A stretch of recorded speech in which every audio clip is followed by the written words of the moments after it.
Welcome to This Explainer. We rarely think twice about the shoes we lace up every morning, but the evidence we're going to explore today is honestly kind of mind-blowing. It turns out those everyday shoes might actually be quietly weakening your body as you age. Let's get right into it. So, are your shoes slowly weakening your body? Well, think about it.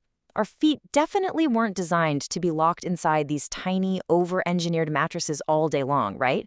And over time, especially once we hit our 40s, 50s, and beyond, coddling our feet like this can literally lead to muscle atrophy, poor posture, and a way higher risk of falls.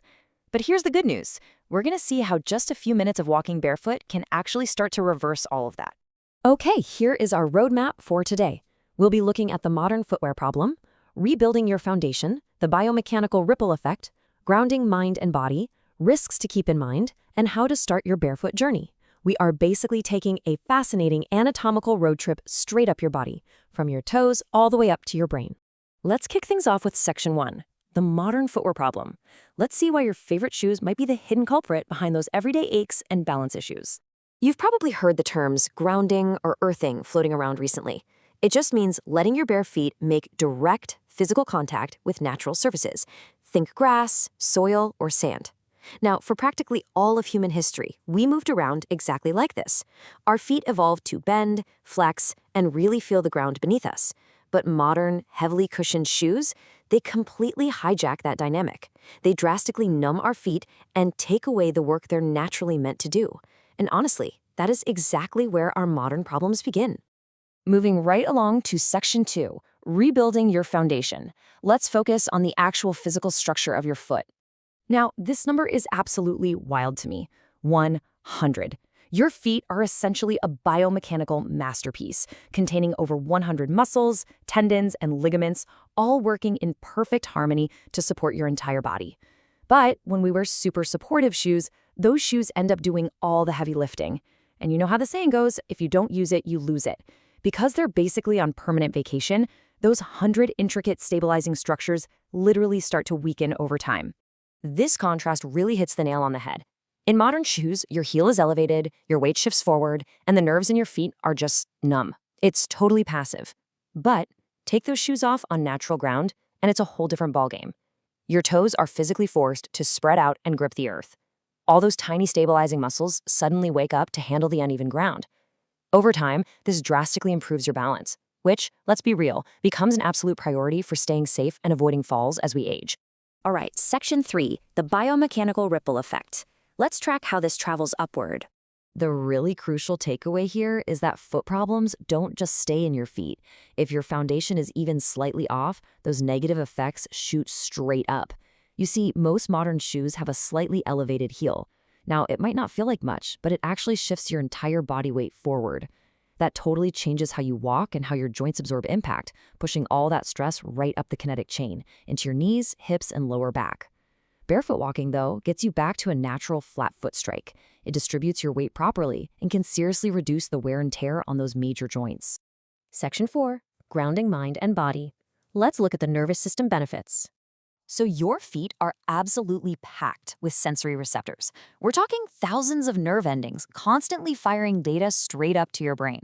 When you step barefoot onto the earth, those signals just light up. This massive surge in physical stimulation actually helps activate your parasympathetic nervous system. That's your body's built-in rest and digest switch. Since so many of us are stuck in a constant state of low-level stress all day, that calming sensation people report when walking barefoot in the grass, yeah, it's very, very real. And the crazy part is, it might go even deeper than that, on a cellular level. While the science is definitely still emerging here, early research suggests direct earth contact might actually influence your body's electrical balance. We're seeing hints that it may improve sleep quality, speed up muscle recovery, and even reduce joint pain and systemic inflammation. It seems like even brief stints of barefoot contact can actively support your body's natural healing systems. Which brings us to a super fascinating brain connection, proprioception. Basically, this is your body's awareness of where it is in physical space, fueled by all that high-def feedback about texture and pressure. Every single time your bare foot strikes the ground, your brain gets an instant read on the terrain. So walking barefoot isn't just a workout for your foot muscles. You are literally wiring and training your brain. And boosting that proprioception leads straight to these massive benefits. Improved overall coordination, way faster physical reaction times, and ultimately a significantly lower risk of accidental injuries. Keeping that brain-to-foot connection lightning fast is absolutely vital for maintaining your independence and dodging nasty falls as you get older. Now, Section 5, risks to keep in mind. Let's safely navigate the downsides before you do anything. Okay, before you literally kick your shoes off right this second, let's be smart about this. Walking barefoot has incredible benefits, but there are real risks. You've got to watch out for cuts from hidden sharp objects, potential bacterial or fungal infections, and honestly, just foot strain from the sudden lack of support if you jump in too fast. Also, a huge warning here, if you have diabetes or any nerve damage, you need to use extreme caution, because a minor scrape could turn into a serious problem fast. And remember, walking on soft, cool grass is vastly different from pounding your unconditioned feet on a hard concrete sidewalk all tag.